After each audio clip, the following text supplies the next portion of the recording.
Mateo capítulos 16 al 18.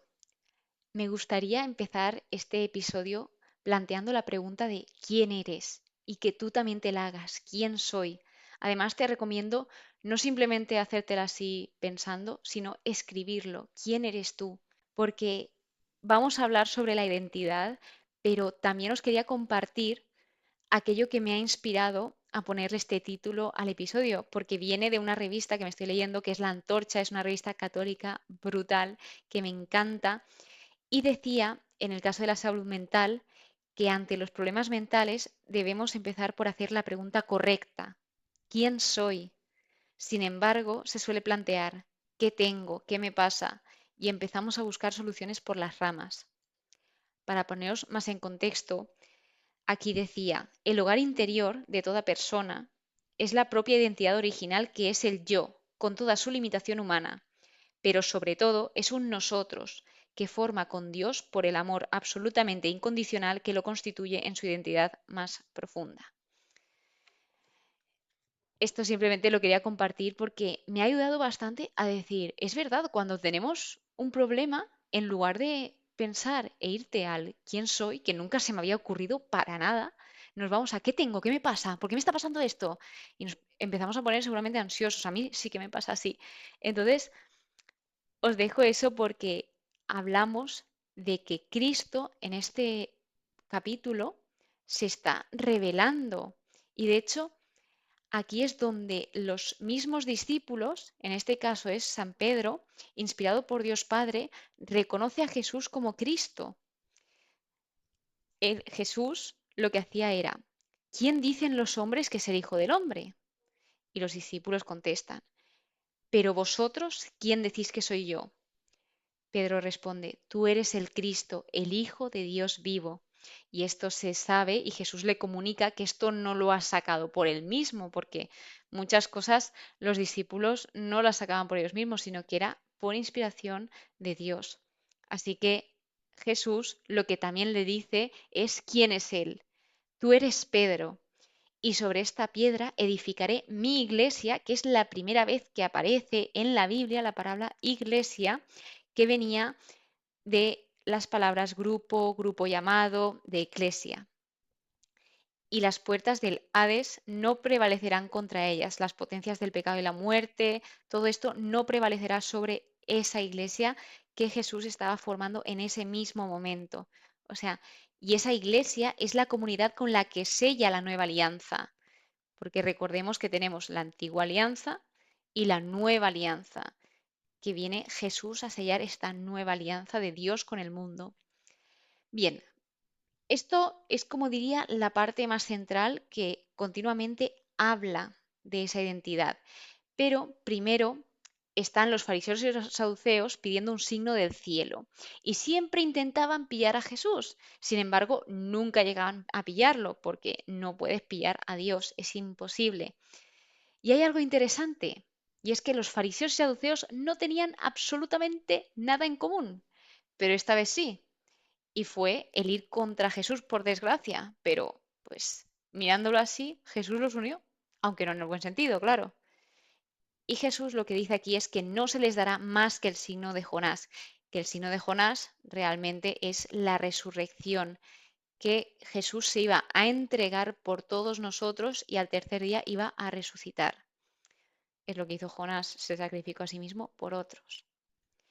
Entonces también los discípulos comentaban entre ellos, Jesús interviene, no para de repetir que abran los ojos, que se guarden de las doctrinas de los fariseos y los saduceos, que se guarden de las falsas doctrinas. O sea, Jesús viene a abrirles los ojos, a quitarles esa venda que ellos tienen, porque en esa época, aunque no es como ahora, porque ahora es increíble la desinformación, no, la desinformación, no, perdón, la sobreinformación que hay, que al final eso deriva en desinformación porque ya no sabes qué creerte y qué no. Aquí Jesús vino a decir la verdad, a revelar la verdad, porque había muchísimas personas desorientadas. Así que él vino con esto y luego ya es donde él se revela y le dice a Pedro, le otorga a Pedro las llaves del reino. Y esto le daba el poder de abrir o cerrar el acceso al reino. Pero hay algo interesante aquí, y es que Jesús les dice: no digáis que soy el Cristo. En ese mismo momento, cuando ellos ya sabían quién era Él les dice, no lo digáis. Por lo menos antes de ese tiempo apropiado, cuando lo tenían que decir. Ellos también tenían que asimilar aquello que acababan de descubrir. Tenían que aprender lo que eso significaba. Después de esto viene el primer anuncio de la pasión, que esto es duro, y es donde Jesús les dice que iría a Jerusalén, que iba a sufrir mucho, que le matarían y que resucitaría al tercer día. Entonces es cuando Pedro interviene, se lo lleva aparte y se niega a esto totalmente. Así que le dice Jesús, quítate de mi vista, Satanás, porque tus pensamientos no son los de Dios, sino los de los hombres. Obviamente Pedro no hizo esto con ninguna mala intención. Es humanamente lógico que alguien a quien tiene tanto cariño y tanto amor y le dice que va a sufrir y que va a pasar por todo este calvario y que va a resucitar, pues sobre todo se quedan ahí en el sufrimiento y es como, no quiero que pases por esto, pero el propósito por el que Jesús vino es para salvarnos a nosotros.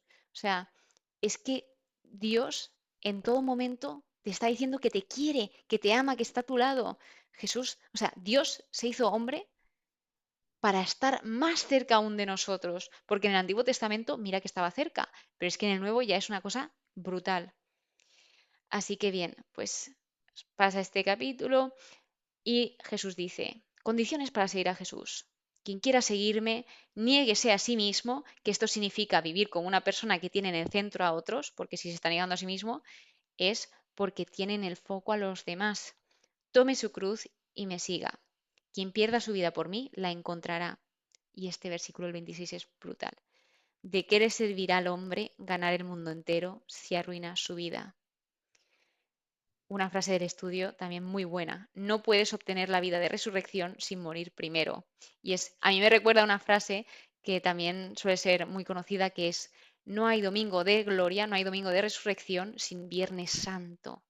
Y es bonita, es dura, pero es verdad, que es lo importante. Así que bien, el capítulo 17 es la transfiguración, también uno de los capítulos más famosos de la Biblia, donde Jesús es presentado como el nuevo Moisés y Jesús lo que hace es tomar a Pedro, Santiago y a su hermano Juan, los lleva aparte a un monte alto. Entonces él lo que hace es transfigurarse delante de ellos y su rostro está muy, muy brillante como el sol y sus vestidos blancos. Pero bien, no he explicado qué es transfiguración, aunque por su propio nombre podemos llegar a una conclusión de lo que es, pero la transfiguración habla de transformación, habla de cambiar de forma. Y la transfiguración es un cambio de apariencia del Señor de la forma mortal del cuerpo con el cual sufría y moriría a una forma glorificada con el cual resucitaría entre los muertos. Entonces lo que hizo Jesús es mostrarles la gloria de Dios. También aparecen Moisés y Elías, dos figuras muy pero que muy importantes, dado que Moisés fue quien representa la ley y Elías representa a los profetas. Entonces esto era la suma de la revelación del Antiguo Testamento unido a Jesús. Moisés vivió 1400 años antes que Jesús y Elías 900 años antes que Jesús. Pedro, como siempre, estaba ahí y él quería quedarse y construir 3 tiendas para cada uno de ellos. Entonces de repente se llenó todo de una nube de la gloria del Señor y se escuchó desde el cielo, este es mi Hijo amado. Estas 3 palabras es que es brutal. Aquí también está hablando de identidad. ¿Quién es Jesús? Este es mi Hijo amado, es Hijo de Dios, en quien me complazco. Escuchadle. O sea, Dios mismo le está diciendo, escuchad a mi Hijo, escuchad todo aquello que los diga. Luego, cuando sucede esto, ellos se llenan de miedo y Jesús les dice, levantaos, no tengáis miedo. Y en este momento solo ven a Jesús. De nuevo Jesús les repite, no contéis esto hasta la resurrección del Hijo del Hombre. Elías vino, pero no lo reconocieron. Entonces aquí es donde entienden que Elías fue Juan el Bautista. O sea, al revés, Juan el Bautista fue Elías, ahora con ese espíritu. Aparece el fragmento del endemoniado epiléptico, donde aquí los discípulos intentan curar a este endemoniado con ese poder que Jesús les dio, pero no pudieron. Entonces Jesús aquí viene y les explica que a esta clase solo se les expulsa con oración y ayuno. Ellos no pudieron tampoco curarlo por su poca fe. Entonces Jesús les dice, si vuestra fe fuese como un grano de mostaza, que es muy pequeñito, muy pequeñito, muy pequeñito, pero luego se hace gigante, enorme, nada os será imposible. También, gracias a esto, Jesús les enseña en ese fracaso, por decirlo de alguna forma, entre comillas, Él les enseña a no entrar en una rutina mecánica, porque imaginaos que todos los discípulos hubiesen podido curar milagros así, porque sí, venga, pues voy curando y al final se convierte en un mecanismo como si fuésemos robots. Entonces, creo que también está bien por esa parte. Luego también esto les enseñó la superioridad de Jesús, porque Jesús llegó y enseguida lo curó.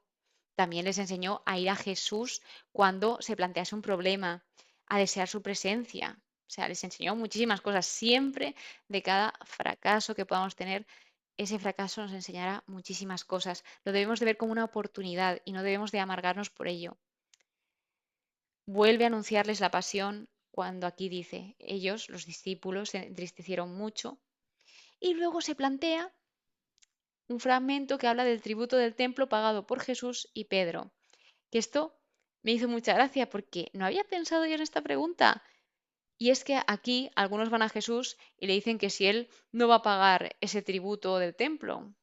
Así que le dice a Pedro, Pedro, hace esto y paga por ti y por mí. O sea, no simplemente iba a pagar por él mismo, sino que también por Pedro. Y les hace esta pregunta a Pedro, a los discípulos. ¿De quién cobran los reyes? ¿De sus hijos o de extraños? Y le responde, de extraños. Pero sin embargo, a pesar de que pues Jesús fuese el Hijo, Él pagó. Y esto también es un ejemplo de que debemos ir más allá de nuestro deber para poder enseñar a otros lo que deben hacer. O sea, Él no le hubiese hecho falta ir a pagar el tributo, ni le hubiese hecho falta muchísimas cosas de las que ha hecho por nosotros, pero Él las hace porque es que somos todo para Dios. Es que ojalá sepamos ver esa importancia que tenemos para Él, sepamos ver quién somos en Él, porque Él más que nadie nos conoce y nos ama. Es que inmenso. El capítulo 18, aquí los discípulos siguen preguntando, que las preguntas son buenísimas, nunca os canséis de preguntar, es lo mejor que podéis hacer, porque preguntando se aprende muchísimo. ¿Quién es el mayor en el reino de los cielos? Entonces Jesús les responde, el que se humille como este niño. Y este niño lo que se refiere es a la sencillez, a esa humildad, que debemos todos cambiar y hacernos como niños en ese aspecto. Luego habla de, ay de aquel hombre por quien viniere el escándalo, el que acoja a un niño como este en mi nombre, a mí me acoge. Luego, de repente habla del pecado y dice, si alguna parte de tu cuerpo te hace pecar, arráncala. En, que es mejor entrar en la vida que entrar en el infierno. Y lo que te dice aquí no es que te arranques una parte de tu ojo si te hace pecar. O sea, por ejemplo, el ojo, si te hace pecar un ojo. O sea, porque puedes pecar con el otro ojo. Que eso nos pasa mucho, que de repente, imagínate, bueno, pues voy a dejar de ver esto, pero encuentro otra forma de verlo, de ver esa misma cosa que estaba viendo antes. Pues no, o sea, aquí lo que dice es que necesitamos ser transformados de adentro hacia afuera para poder cambiar. Y que si tú sabes de algo que te hace pecar y sabes cómo evitarlo, que intentes evitarlo. Vuelve a retomar el tema de guardaos de menospreciar a estos pequeños, la oveja perdida, de que Dios deja a las 99 en busca de la descarriada, de la oveja descarriada, de la oveja que se despista, que se desvía, y el encontrarla es una alegría. O sea, es una maravilla que si esa oveja es encontrada, es lo mejor que puede pasar. De repente habla de la corrección fraterna. Si un hermano peca, ve y corrígele a solas. No hace falta que lo humilles ante la gente. No, ve y corrígele a solas. Habla con él a solas. Si te escucha, de lujo, lo que decía aquí. Pero en el caso de que no escuchase, recurre a uno o dos testigos y si sigue sin escuchar, recurre a la comunidad. O sea, estos son como los pasos que daba en caso de que hubiese algún problemilla por ahí.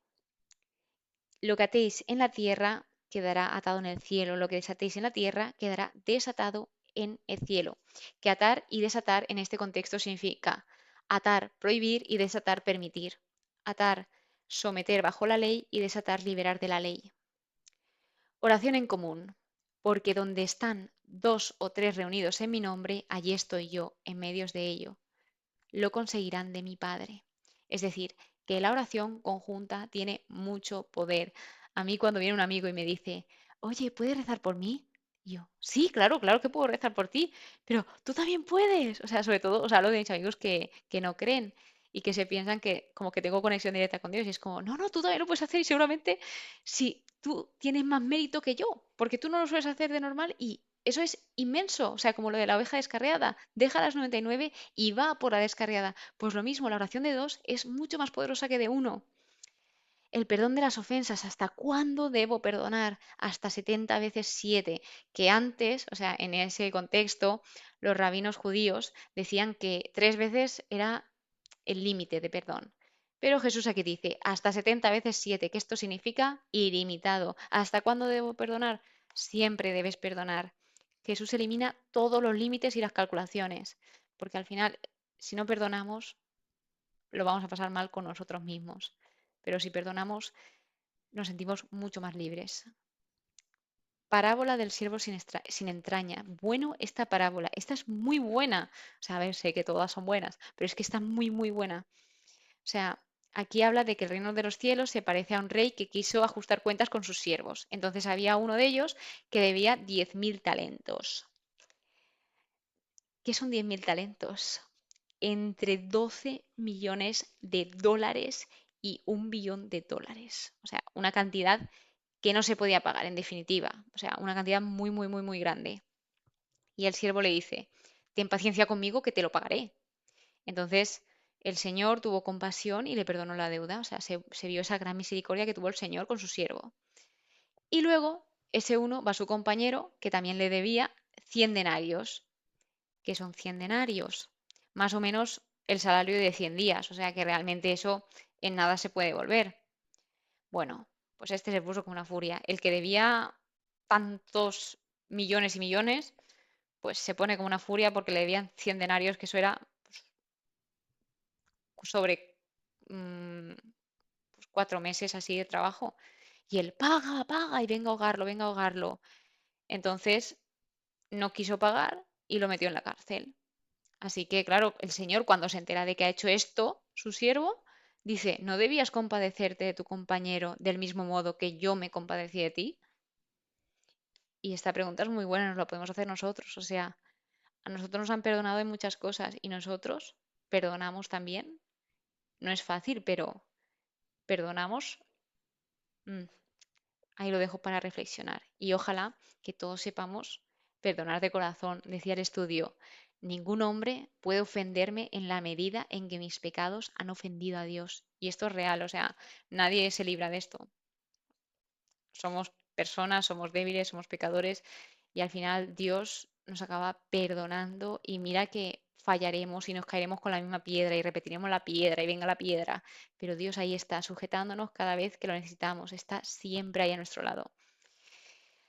Y bueno, pues ahí os lo dejo con esa pregunta de ¿quién soy yo? ¿Quién realmente eres tú? Es muy buena práctica el coger un folio y ponerte quién soy y poner quién eres, porque de verdad, o sea, ayuda bastante.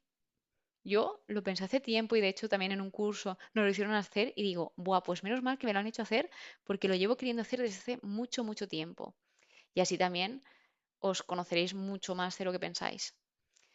Así que muchísimas gracias por estar aquí, de verdad, de todo corazón. Muchas gracias por escucharme. Espero que paséis muy, pero que muy buen día y que Dios os bendiga.